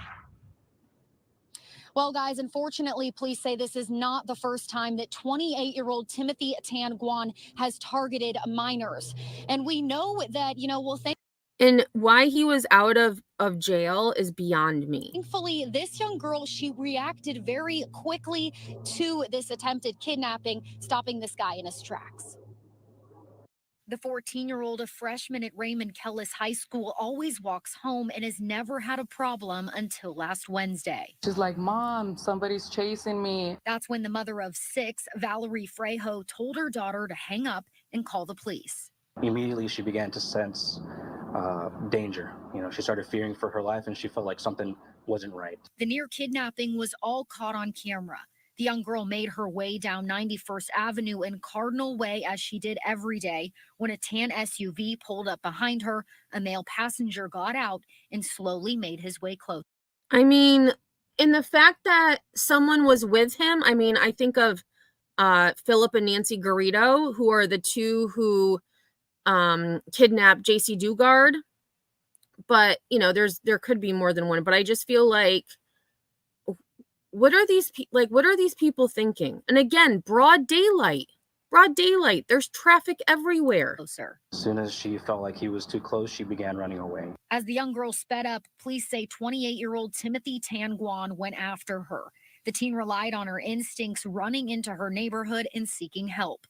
She found a neighbor walking their dog who looked out for her, walked her home, and waited with her until her mother and police arrived. Guan is behind bars, but the effects on the family are long-lasting. There's days that she doesn't want to go to school, but we have to continue her education. Right now, we're just getting through it. Glendale police are urging parents to talk to your kids, stressing the importance of being aware of your surroundings. They also talked a lot about staying off your cell phone, and when you're walking by yourself, do not be wearing headphones. Now, Guan is being held here at the 4th Street Jail. Behind me, bond is set at more than $52,000. Live in Phoenix, Kenzie Beach. Should be more than that. Should be more than that. Should be more than that.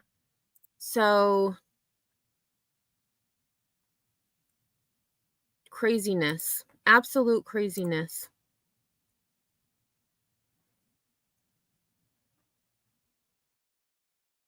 Oh, I just wanted to look at these comments again quick. So, Burden, I'm not sure if you're still here, but I'm really glad to see you online. I hope things, are getting better where you're at.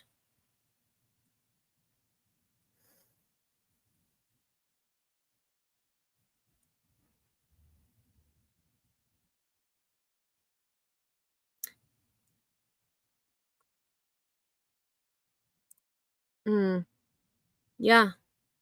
I mean, I remember when I was a kid, my sister and I, because they would have in the department stores, they'd have those circular, well, I feel like they still do. I don't go to the store very much anymore, but they have those circular clothing racks. My sister and I would go in there and hide. And then, my mom would call us and then my mom would leave and we wouldn't know where she was. I mean, you never know. I mean,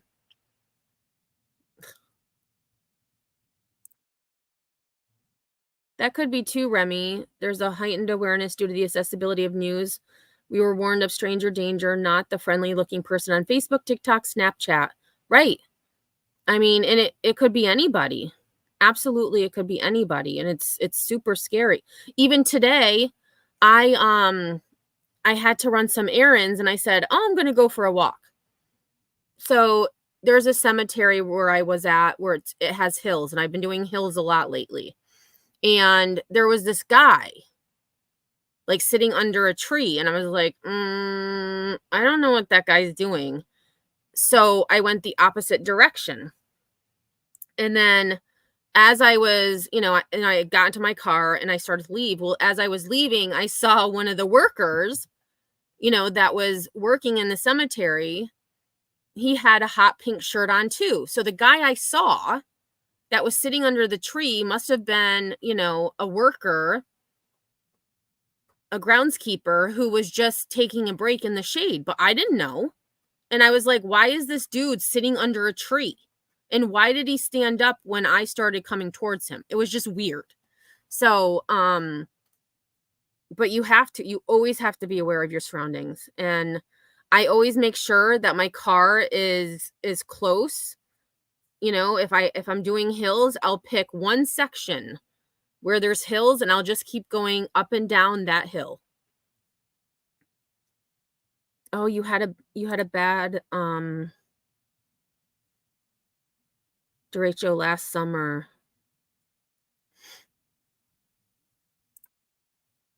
Wow, Pookie. There was a group trying to get her daughter away from her. Hey, that dude, how are you?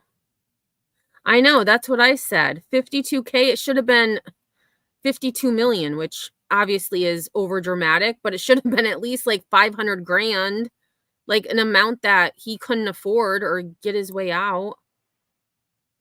Aw, you're welcome, Burden. I honestly thought you lived in California. I don't know why. Maybe it's because you were on so late all the time, but I honestly thought you were in California. Oh, for sure. For sure. Our small town here in Middletown, Ohio, women have been going missing without a trace. It's scary. Should never walk alone. Wow, really? Let me look up Middletown, Ohio, missing.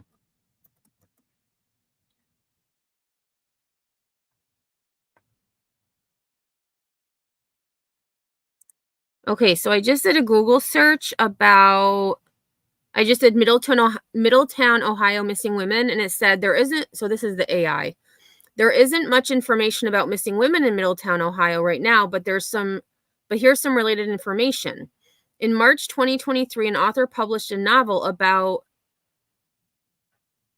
addiction inspired by true events in Chillicothe, Ohio, that dedicated the book to 6 missing women: Tiffany Sayer, Charlotte Trago, Wanda Lemons, Tamika Lynch, Shasta Himmelrich, and Timberly Clayton. Oh, wait. Is this?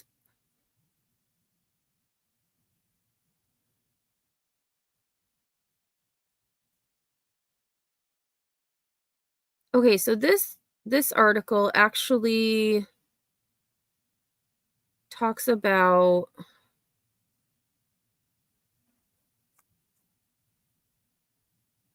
a bunch of, wow, I guess there have been. So there's Brooklyn Shore, Melinda Miller, Brandy English,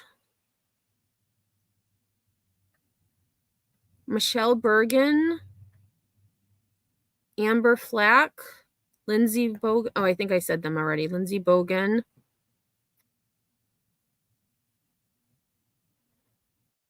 Interesting. So scary. I know, Burden. Probably the police chases. That's probably why I thought you were in Cali. I don't know, like, but I'm just glad, things are getting better, hopefully. Yeah, do one headphone. Yep, absolutely.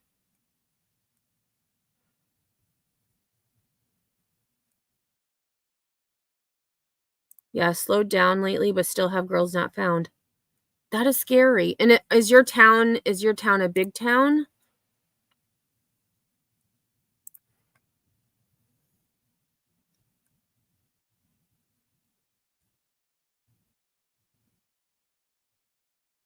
Oh, here, Middletown, Ohio area missing persons. And that's why I'm trying to think when I brought it up, but always go to even, not necessarily for specifically for missing children, the National Center for Exploited and Missing Children, always look to see who's missing in your area, because there were people that I didn't even realize were missing. And you never know when you're out and about, if you see someone and you're like, oh my gosh, that's that person. Or so I did look up Middletown, Ohio, and there's actually a lot of people missing, men and women. Scary.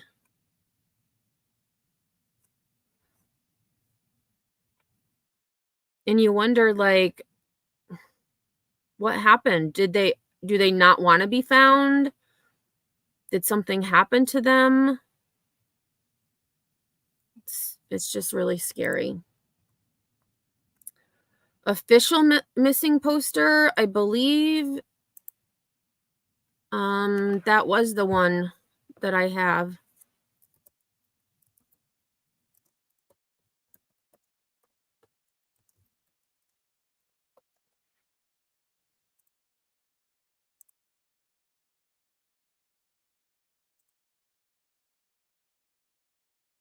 This might be it. Let me see.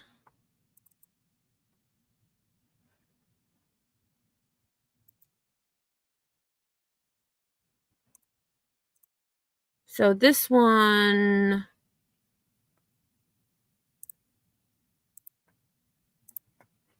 so again, this is Alison Chao.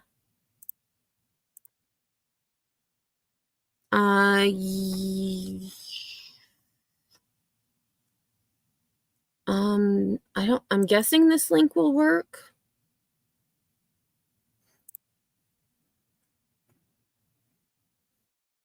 But this, I don't think this is, this probably isn't the official one. This says missing people in America.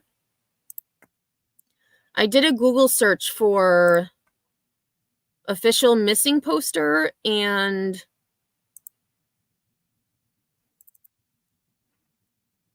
I don't see an actual missing poster from law enforcement.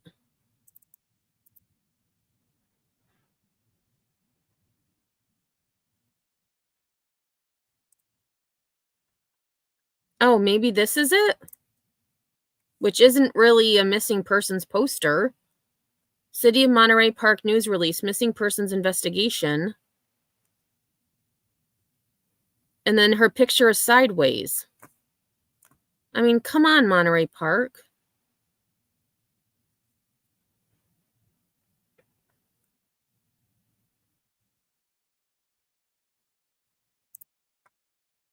So I don't see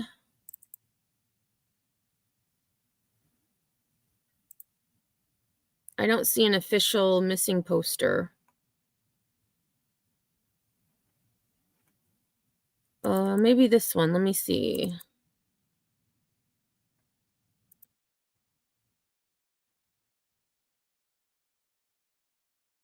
I feel like the only one I'm seeing is the one from the family. Where's the one that I had earlier?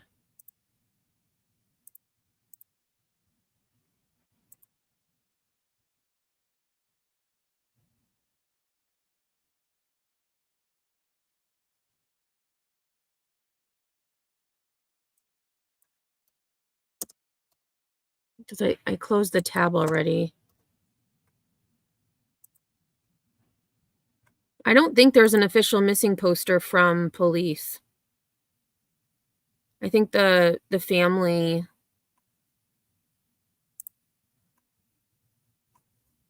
is the one who put it out. Oh, the one with the barcode. Yeah. Okay.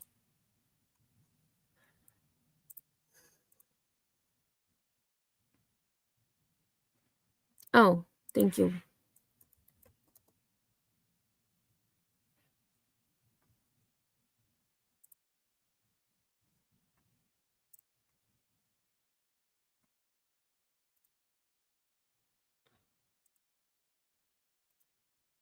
Right.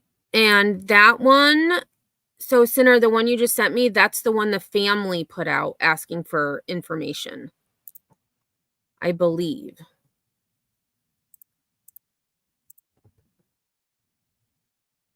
Yes, that's the family. But I can share that. But again, always send the information, any information you have, to law enforcement, not to the family. Not to the family.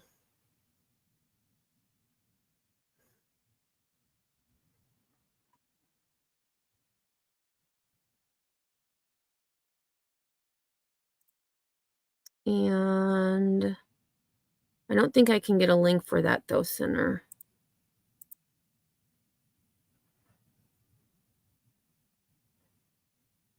And no, I don't believe that's the police number. So give me 1 second.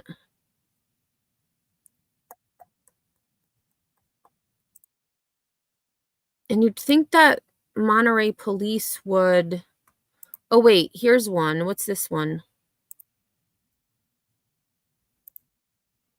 Oh, and her picture is still sideways.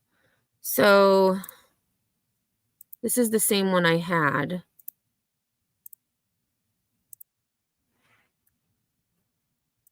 I can't find it.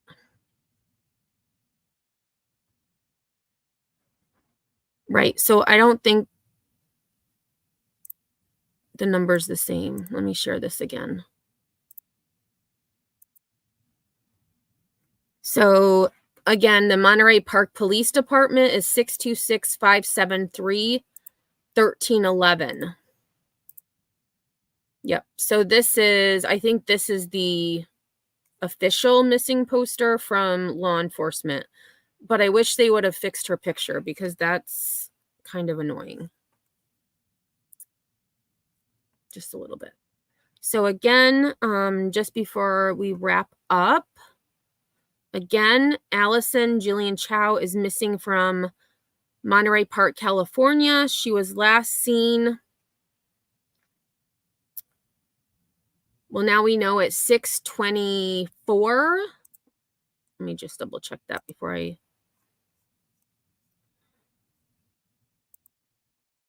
6:23 p.m. So she was last seen at 6:23 p.m. on July 16th. She was wearing purple t-shirt, black shorts, and dark shoes. She was riding on a blue mountain bike carrying a black backpack.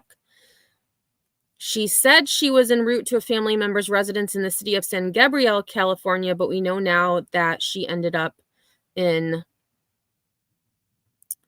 El Sereno area. And again, call law enforcement if you should have any information on her whereabouts.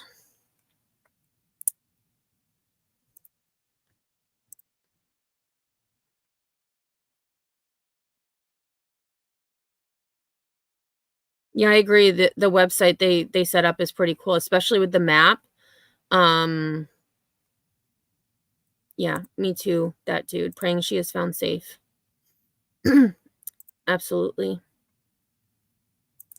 Yeah, and that's the thing too. It's up so fast. I mean, I'm guessing, someone offered to do it, or they have somebody in their family that's good with technology. It's really good that they have those photos. And if not for those photos, they may not have expanded their search, because again, law enforcement, up until a couple of days ago, they were concentrating on the area between her dad's house and her aunt's house. And now they have a whole different area to focus on. So, all right, everyone. Well, that was a good live, and thank you to those of you who brought up other cases that, I mean, it's just anything can happen these days. Anything can happen. And it's a really scary world that we live in.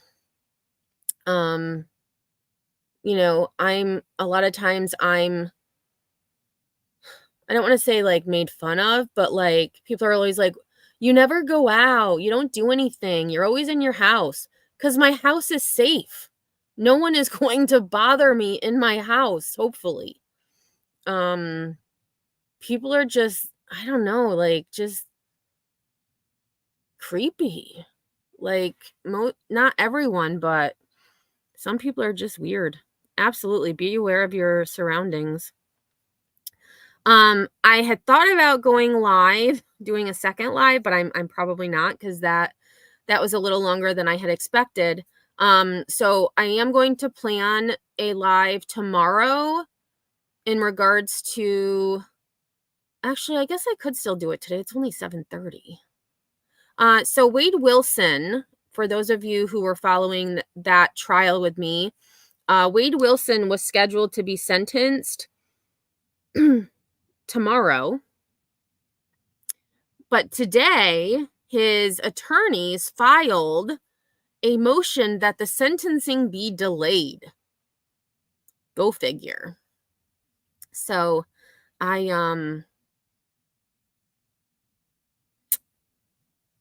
we'll see. I think I'll do it tomorrow just because I have to take care of the kittens and I have so much stuff to do at night. Speaking of the kittens, I am still working on a video of them. They're so funny, so funny. So definitely look for that video coming soon. I think tomorrow I'll do Wade Wilson, probably, I'm not sure when. So make sure that you have notifications on. If you haven't liked this video, please do so. I do appreciate all of you being here. And if I don't see you on these YouTube streets, I will see you on the flip side. Let it take me to that place now. I won't ever let my thoughts get away now. I got better things to do, picking fate now. I just wanna be the best, call me great now. I don't know if I'm okay or insane now. I remember better days on the playground, hoping I can find my way. Even when I'm feeling down, I fight. Even when I don't know what is right, I'ma pick a side and I'ma take pride. I will decide my fate and I will never let them tell me who I am. If you try to shake me, I'll be damned. Planet on the ground is where I stand. Never give up, that was always the plan. It's so cold outside. I'm alone, I'm alright. It's so cold outside. I'm alone.